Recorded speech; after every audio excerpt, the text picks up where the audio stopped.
देखिए, जियो हॉटस्टार पे ट्रायल का सीजन 2 आने वाला है। ऑफ कोर्स हम बहुत बेसब्री से इंतजार कर रहे हैं कि जितने किरदारों को हमने देखा है, लेयर्ड कैरेक्टर्स की परतें अब सेकंड सीजन में खुलेंगी। लेकिन सेकंड सीजन में कुछ नए किरदार भी टीजर में हमें नजर आए हैं, जिनमें से एक है आज के हमारे मेहमान, the good looking handsome versatile talented actor Karanveer Sharma. तो ये इस प्यार, कानून और धोखे में कौन सा एलिमेंट लेके आने वाले हैं, हम ऑब्वियसली इनसे जानने की कोशिश करेंगे। बट सबसे पहले, Karan, a warm welcome on Punjab Kesari Navodaya Times. Thank you so much ma'am, thank you for having me. और मुझे नहीं लगता कि जितनी अच्छी तरह से आप अपने आर्टिस्ट को इंट्रोड्यूस करते हैं कोई भी कर पाता है। अरे thank you so much, means a lot to me. But मैं ये आपसे जानना चाहती हूँ कि हम एज ऑडियंस बहुत एक्साइटेड है करण, राइट? कि अभी हमने देखा ट्रायल सीजन 1 में क्या हुआ। अभी we are eager to know कि जो कैरेक्टर्स हमने देखे उनकी कहानी क्या मोड़ लेने वाली है। अब एक नया किरदार, काफी नए चेहरों में एक चेहरा आपका नजर आ रहा है, और हम समझने की कोशिश कर रहे हैं स्मार्ट ऑडियंस की ये कौन सा पेज इसमें अभी लेके आने वाले हैं। सो आप कितने एक्साइटेड हो? हम तो बहुत हैं, पहले आप ये बताओ। I am little nervous at the same time excited. Excitement मेरी ऐसी है ना कि टुकड़ों टुकड़ों में आती है। कोई अच्छी अच्छा। खबर आ जाए या ट्रेलर को अच्छा रिस्पॉन्स मिल जाए तो आपको अच्छी एक्साइटमेंट होती है। मोस्टली ट्रेलर लॉन्च के पहले थोड़ी नर्वसनेस रहती है, हम्म। बिकॉज कितना कुछ चल रहा होता है। इतनी एक एक एक फोरे ऑफ, एक आपकी एक टीम का एक फोरे होता है। There is a whole channel team, there is ensemble of so many people involve, उनकी मेहनत लगी होती है। तो आपको एक तो वक्त नहीं मिलता, जब मिलता भी है तो नर्वसनेस ज्यादा रहती है कि सब कुछ स्मूथली हो जाए। I wasn't even really sure, to be honest, कि मैं ट्रेलर का हिस्सा बनूंगा, क्योंकि मेरा किरदार ही ऐसा, वो मतलब माइन्यूट डिटेल्स में जाता है। और इतना वो कह सकते हैं कि उसके बारे में कुछ ज्यादा रिवील नहीं कर पाओगे, क्योंकि सब कुछ उसके तार जुड़े हुए हैं उसके साथ, अच्छा। उसकी इंटेंशंस, बाकी सारी चीजों की। तो उन्होंने ट्रेलर में रखा, तो which I was surprise. I like they want to go all guns blazing, कि सब कुछ, सबको सब कुछ बता दो कि यार ये भी किरदार है, ये क्या मोटिव लेके आ रहा है। पहले ही कुछ दिनों में वो न्योनिका जो काजल है, उनकी उनका अप्रेजल करवा देता है। बोलता है कि यार तुम इमोशनल हो जाती हो। जर्नलिज्म में, जुरिस्डिक्शन में इमोशंस काम में नहीं आते हैं। उसमें आपको अपना दिमाग ज्यादा यूज करना पड़ता है, दिल नहीं। So these are the things which even you know better ma'am, you in this profession, कि कितनी हार्डशिप होती है। और मुझे लगता है कि जितनी भी जिन लोगों को कोर्टरूम ड्रामा पसंद है, ये सिर्फ कोर्टरूम ड्रामा नहीं है। It is an out and out a story of Nyonika, उसकी स्ट्रगल्स। और हर किरदार, हम्म। खासकर न्योनिका जो है, आप देखेंगे कि इतना ब्यूटीफुली पिरोया गया है कि an audience will relate to it. Every woman is going to relate to some aspect of न्योनिका's life. तो हाँ। न्योनिका की कोई जिंदगी का पहलू वो बोलेगा यार ये मेरे साथ हो चुका है, या शायद ऐसा होने वाला था और मैं भी शायद वो ही करती। तो वो बहुत खूबसूरती से ढाला गया है। And all the men take the back seat. सबसे अच्छी बात यह है कि आई डोंट नो, समहाउ जितने भी मेरे करियर ग्राफ भी अगर आप देखें, तो मैंने एक शो किया था, girl in the city. Girl in the city एक वेब सीरीज थी जो बहुत, मतलब जब वेब सीरीज का दौर शुरू हुआ था, तब राइट। मैं और मिथिला पालकर थे साथ में। तो वो भी एक लड़की की कहानी थी, उसकी जर्नी थी, जैसा इसका टाइटल है। फिर वुमेन सेंट्रिक रोल अगर आप बात करें, तो जैसे A Thursday was a women centric role. तो राइट। और अब जाके ये, यामी को सपोर्ट तो कर रहे ऐसे। थे। हाँ, तो मुझे लगता है कि मुझे बहुत खुशी होती है, या पता नहीं उसको डिवाइन इंटरवेंशन बोलो या कुछ बोलो, लेकिन वुमेन सेंट्रिक सब्जेक्ट्स जो होते हैं, मेरे आज तक तो इतना ही काम आया है कि Dev always worked. And I think audience is ready to see those kind of roles as well, hmm. And women taking centre stage. तो उसकी भी बहुत खुशी है मुझे, उसकी ज्यादा एक्साइटमेंट है। राइट, बट ये जैसे आपने कहा ना कि इसमें ऑब्वियसली न्योनिका का कैरेक्टर जो है वो जी। प्रोटैगनिस्ट है, लीड में है, और ऑल द मेन आर या टेकिंग अ बैक स्टेज। लेकिन ये जो मेन है सीजन 1 में, जैसे हमने देखा, या तो न्योनिका को हेल्प कर रहे हैं या उसके काम को हिंडर कर रहे हैं। अभी आपका या जो कैरेक्टर है परम गुंजाल, तो वो क्या है? जी। हेल्प करने वाला है या फिर हिंडर करने वाला है? शुरुआत में तो हेल्प के तौर पे ही आता है, इसलिए उसका बॉस बन जाता है। मतलब इतनी जल्दी, क्योंकि क्या है कि पहले ये इनकी एक फर्म होती है जिन्होंने देखा हुआ है। तो विशाल और मालिनी खन्ना चौबे होते हैं। अभी राइट। खन्ना चौबे मुंजाल हो गया, केसीएम एसोसिएट्स हो गया है, तो मुंजाल भी आ गए एक एसोसिएशन में।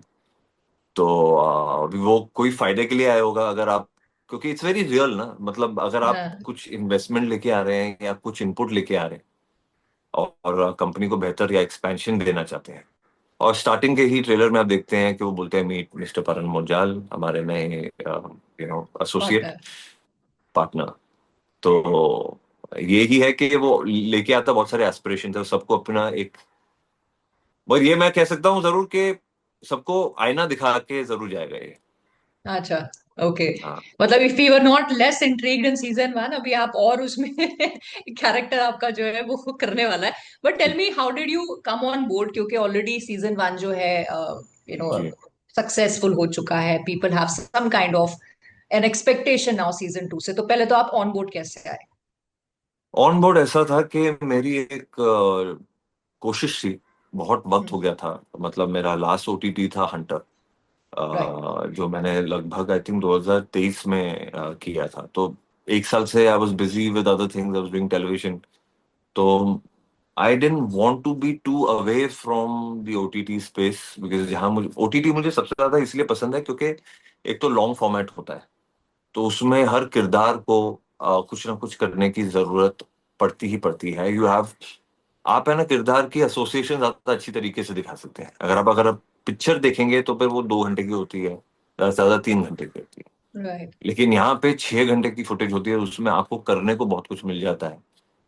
एसेड रोल्स होते हैं इसके।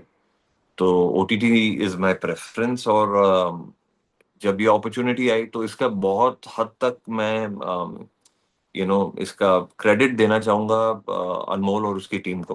तो उन्होंने मुझे बुलाया, कास्टिंग बे करके एक कंपनी है, जिन मुझे याद है कि एक वक्त था जब कास्टिंग बे के पास मैं था, बहुत सालों पहले गया था, और I was really desperate for, कुछ हो नहीं रहा था। एक वक्त आता है कि आपको आपका बैंक बैलेंस भी आपको हिला देता है। तो उन्होंने बहुत सपोर्ट की थी मेंटली मेरी। ओके। काम नहीं उनसे मिल पाया था, बोला कि जब अच्छा काम होगा ऑटोमेटिकली हमारा फोन आ जाएगा करण, और तुम टेंशन मत लो।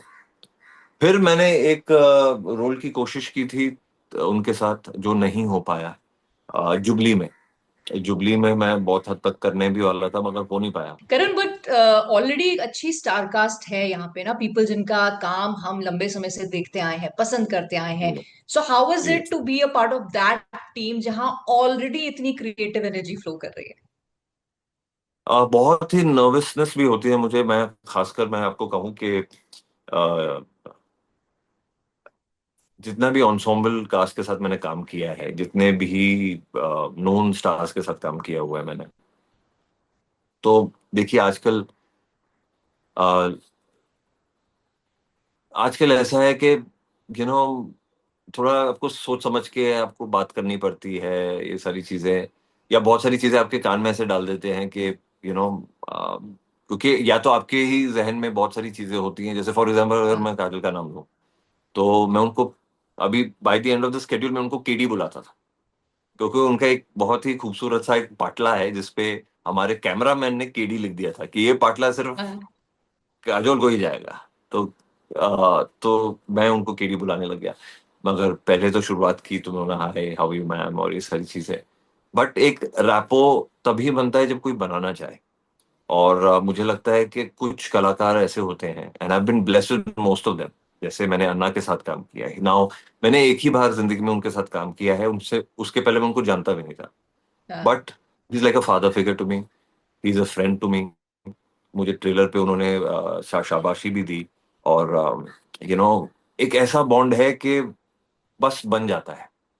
तो जैसे पिछले शो से मैं ईशा, राहुल देव और बरखा और अन्ना को लेके जाता हूँ इस जर्नी में आगे अपनी लाइफ में। तो यहाँ पे मुझे लगता है Kajal has been good to me, Kubra has been very very supportive, Kubra is a chiller, and बाकी सारी कास्ट भी, शिवा मैम है, बहुत सारे लोग हैं, उमेश बिष्ट है। तो आप कहते हैं कि कितना नर्व रैकिंग है, पहले दिन तो मैं बहुत नर्वस रहता हूँ, and I think every artist should be nervous. अगर आप नर्वस नहीं है तो कुछ तो प्रॉब्लम है आपके अंदर, या तो आप उसको है ना, आपकी एक्सपेक्टेशंस नहीं है उस किरदार को लेके या लोगों के साथ, क्योंकि नई एनवायरनमेंट राइट, होती है। राइट।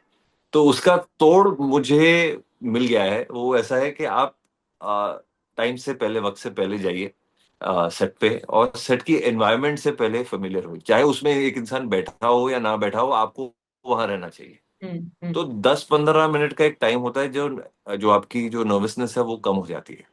तो कोई ना कोई आपसे बात करेगा, आप उनसे बात करेंगे। And if you're a nice person, अच्छी तरह से ही लोग बात करते हैं आजकल तो। बट नर्व रैकिंग बहुत होता है। और एक हम्म। ensemble कास्ट होती है, उसमें ये भी डर रहता है कि भाई एडिट में कितना कुछ कटने वाला है कि नहीं कटने वाला है, यू नो। हाँ, हाँ। और यहाँ पे ऐसा कुछ नहीं था। मुझे लगता है कि Kajal is one of those actors who is very very comfortable, कि दूसरा एक्टर अगर कोई डायलॉग बोल रहा है या कुछ इम्प्रोवाइज कर रहा है तो उसको करने दे। क्योंकि हाँ, अगर उनको ये चीज मालूम है कि अगर ये सीन वर्क करेगा, अगर ये स्टोरी वर्क करेगी, या ये कैरेक्टर जो कह रहा है वो वर्क करेगा, तभी सब कुछ वर्क करेगा। तो आई थिंक वो राइट, बहुत बड़ा फन है। And she is very very professional. और थोड़ा नर्वस था स्टार्टिंग में, अभी थोड़ा कॉन्फिडेंट हो गया। Right, right. अच्छा, बट जैसे आपने बताया ना कि आपका एक सिंपल सा मंत्र है, how to break that ice, कि आप सेट पे पहले चले जाते हैं। So is it true that you are ji, one of those actors जो वैनिटी पे नहीं जाते, आपका सीन खत्म होने पे भी आप सेट पे रहना पसंद करते हैं, इंटरैक्ट करना पसंद करते हैं? मुझे लगता है I am one of those actor not by choice but by profession. Because क्या है कि आजकल आपका स्केड्यूल इतना वाटर टाइट रहता है कि आपको वक्त ही नहीं मिलता है। अच्छा। सिर्फ एक चीज का वक्त मिलता है कि अगर आपको फ्रेशन अप होने जाना है या वॉशरूम ब्रेक के लिए जाना है तो आप जा सकते हैं। नहीं तो आपको सारी सुविधाएं सेट पे ही देंगी, क्योंकि इतना टाइट स्केड्यूल हो गया है लोगों का, इतना tight. And not only for मी।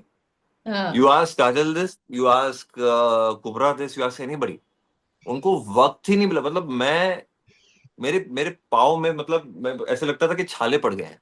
इतना हम लोग 12-12 घंटे खड़े रहते थे। तो it was crazy. We didn't do overtime much in this, क्योंकि सब कुछ वेल प्लान था। हम्म। लेकिन वो जो घंटे दिए हैं, मतलब 1 घंटा ऐसा लगता था 3 घंटे बराबर है। राइट। अच्छा, ये तो इस सीरीज का स्केड्यूल है, बट आई एम श्योर बाकी भी काम, स्पेशली जैसे टीवी बैकग्राउंड से आप आते हैं, तो टीवी में तो नोटोरियसली इट इज इनफेमसली फेमस के लंबे लंबे स्केड्यूल्स होते हैं। सो वहां से OTT, a lot of actors जो स्विच करते हैं वो बोलते हैं कि यार ओटीटी हमें फिर भी ऐसे बहुत आसान लगता है क्योंकि काफी स्ट्रीमलाइंड होता है। आपका ऐसा ओपिनियन है? ओटीटी में देखिए, कोई भी चीज जिसको आपको है ना प्री प्लानिंग की जरूरत होती है, या जो कोई भी चीज आप है ना बहुत वक्त से प्लान कर रहे हैं और लिमिटेड शूट करना है आपको, हम्म। तो आपका इसका बिगिनिंग और मिडिल और एंड आपको मालूम है। तो आप उतना ही शूट करेंगे, उससे ज्यादा तो करेंगे नहीं। तो आप स्केड्यूल भी वैसे ही बनाएंगे। लेकिन टीवी का ऐसा है कि आपका स्केड्यूल लिमिटेड, वैसे आपको 130 डेज का होता है, लेकिन उससे ज्यादा भी हो सकता है। आप 260 एपिसोड्स का भी हो सकता है। तो इट इज, अगर चल गया तो चल गया, यू नो। तो तो आप उसमें आप लिमिटेड आवर्स नहीं रख सकते, और बहुत सारी चीजें बदलती रहती है। मतलब आज टीआरपी आई तो कल आपकी क्या स्टोरी होगी आपको पता चलेगा। So those right, are the लेकिन करण। फैक्टर्स, और कुछ नहीं है। और हेक्टिक तो देखिए हर जगह रहता ही है। But yes, it's more streamline. But TV भी मैं कहूंगा मैम, जहां तक जिनके साथ भी काम किया है, बिन थरो एंड प्रोफेशनल, और वो टाइम की वैल्यू रखते हैं। आई थिंक अभी टाइम्स आर ऑल्सो चेंजिंग के वक्त के साथ लोग चल रहे हैं, ऑडियंस की नर्व्स को थोड़ा और अच्छे से पहचान के चल रहे हैं। बट आप इस फ्लूडिटी के बारे में क्या कहते हो करण, जो ये आ गई है अब, जो पहले नहीं थी कि आप टीवी एक्टर हो तो आप टाइप कास्ट हो जाते थे, फिर एक्सेप्टेंस सिनेमा उस वक्त ही हुआ करता था, ओटीटी तो नहीं था, नहीं मिलती थी। I am seeing a lot of fluidity now कि टीवी एक्टर फिल्म में भी काम कर रहे हैं, फिल्म एक्टर्स टीवी में आके फिर ओटीटी में भी जा रहे हैं। You're also one of those actors जो फ्लूडिटी के साथ में अक्रॉस प्लेटफॉर्म्स काम कर रहे हैं। How do you see this? जब मैं, जितने लोग स्टार्टिंग से जुड़े हुए हैं मेरे साथ, मेरी पहली फिल्म से लेके, मेरी शुरुआत फिल्मों से हुई है। हम्म। I have a movie, I am not, मैं ये नहीं कहूंगा कि I am privilege to be the second generation in this industry. मेरे पिताजी केवल शर्मा एफटीआईआई से हैं, एनएसडी से हैं। और बहुत सारी ऐसी पिक्चरें उन्होंने की हैं जो बहुत फेमस हुई हैं। जैसे माला माल उन्होंने बनाई थी नसीर साहब के साथ। आज तक उसे क्लासिक माना जाता है, लोग बात करते हैं उसके बारे में। तो कहीं ना कहीं एक मूवी बैकग्राउंड था, तो उस टाइम पे क्योंकि my dad has always done movies, then he got into post production. तो मेरी रुचि हमेशा से थी, मगर as a director, as I wanted to become a director, I wanted to follow my father's footsteps. पर ऐसा हुआ कि फिर एक्टिंग में ही इतना बिजी हो गया, तो वो बैक बर्नर पे चले गया। तो जो मेरी फिल्म की जो जर्नी की शुरुआत हुई थी, तो वो फिल्म से ही हुई थी। मुझे लगता है कि मैंने फिल्म की, साडाडा की, जिद की, फिर बहुत सारी ऐसी फिल्में की। उसके बाद जब मैं टीवी में आ गया था और मुझे करना था कुछ टीवी में, क्योंकि रोल्स और अपॉर्चुनिटीज अच्छी मिल रही थी, तो बहुत सारे लोग टीवी वाले भी बोलते थे कि यार, यार ये फिल्म का एक्टर है, ये हमारे स्केड्यूल मैनेज कर पाएगा, हमारे टीवी वाली एक्टिंग कर पाएगा। तो वो भी बदल गया, क्योंकि मैंने कहा कि मैं एक्टर हूं, मैं एक्टिंग करता हूँ, टीवी वाली एक्टिंग और फिल्म वाली एक्टिंग मुझे नहीं आती। या थिएटर हाँ। वाली एक्टिंग, थिएटर थोड़ा अलग होता है, वहां आपको थोड़ा सोच समझ के चलना पड़ता है, इट्स एन एक्टर्स मीडियम। और वहां राइट। पे थोड़ा आपको प्रोजेक्शन देनी पड़ती है, ऑडियंस से जुड़ना पड़ता है, उनके रिएक्शंस के हिसाब से करना पड़ता है। तो ये सब होता है। तो जब वापस ट्रांजिशन लिया मैंने फिल्म्स में, तो लोगों को लगा अरे यार ये टीवी कर रहा है, इसको अभी हम कैसे कंसिडर करें। तो ये सब होता रहता है, लेकिन लोगों को मुझे लगता है आज तक ये नहीं पता है, nothing works till it works, कहते हैं ना। राइट। तो अब आप कितने भी लोगों को देखो, मुझे बहुत खुशी होती है, मैं टीवी के एक्टर्स को देखता हूँ जिन्होंने अच्छा खासा नाम कमाया है, अब वो भी ओटीटी पे आ रहे हैं, उनको उतना वो रिस्पेक्ट मिल रही है, दर्जा मिल रहा है। क्योंकि आई राइट। नो कि कितनी मेहनत जाती है मैम। और मुझे लगता है हर एक्टर को, जितने भी लोग ये इंटरव्यू सुनेंगे, पढ़ेंगे, देखेंगे, जो भी एक्टर बनना चाहता है, मैं उनको कहूंगा कि एक बार आप टीवी में जरूर काम कीजिए।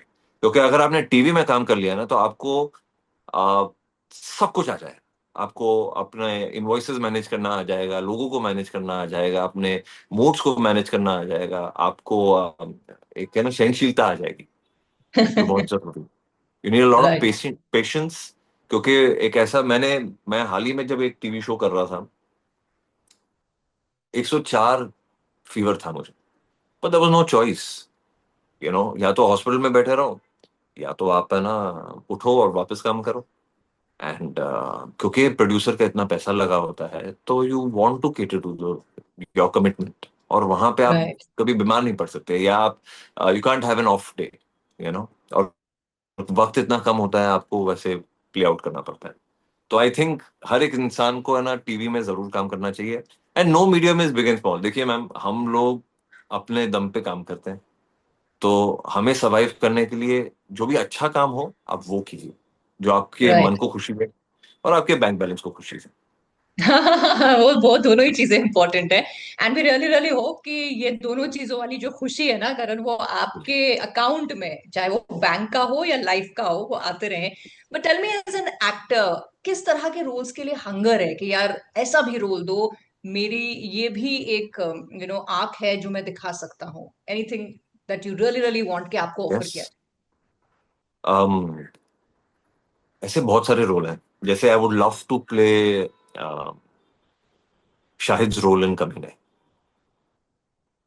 जो डुअल पर्सनालिटी, वो मतलब डबल रोल है वैसे तो, या तो डबल रोल हो या ड्यूल पर्सनालिटी हो, तो वो बहुत चैलेंजिंग हो जाता है हर एक्टर के लिए। क्योंकि आपको हाव भाव अपना बदलना पड़ता है और दोनों ही किरदार कन्विंसिंग करने पड़ते हैं। तो एक डबल रोल डेफिनेटली मुझे लगता है कि ऐसा को क्यों नहीं दे सकते। और एन आउट एजी, जैसे बॉबी देओल का था, जिनका एनिमल में था, फॉर एग्जाम्पल।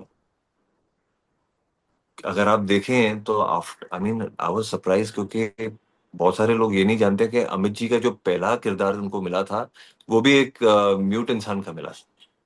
उसमें उनका कोई डायलॉग ही नहीं था, वो बातें नहीं करते थे। सिर्फ आंखों और एक्सप्रेशन से अगर आपको पूरी कहानी और उसका उसके साथ कनेक्ट करवाना है, तो कैसे करेंगे आप। साइलेंट फिल्म है, बहुत खूबसूरत फिल्म है, एक अवार्ड विनिंग फिल्म है जो मुझे पसंद है। जैसे फॉर एग्जांपल पुष्कर भी है, वो बहुत अच्छी फिल्म है। और एक इंटरनेशनल फिल्म है जिसका नाम है the artist, black and white है। एक कलर के जमाने में ब्लैक एंड वाइट फिल्म की है उन्होंने। और सिर्फ लास्ट में एक डायलॉग आता है उसका, जब हीरो को बोलने की जरूरत पड़ती है, otherwise it looks like a silent film. तो एक अगर साइलेंट फिल्म हो, अतरंगी चीजें हो मैम, मजा आता है करने में। चलो, ये अतरंगी रंग भी आपके करियर ग्राफ पे जरूर ऐड हो करण।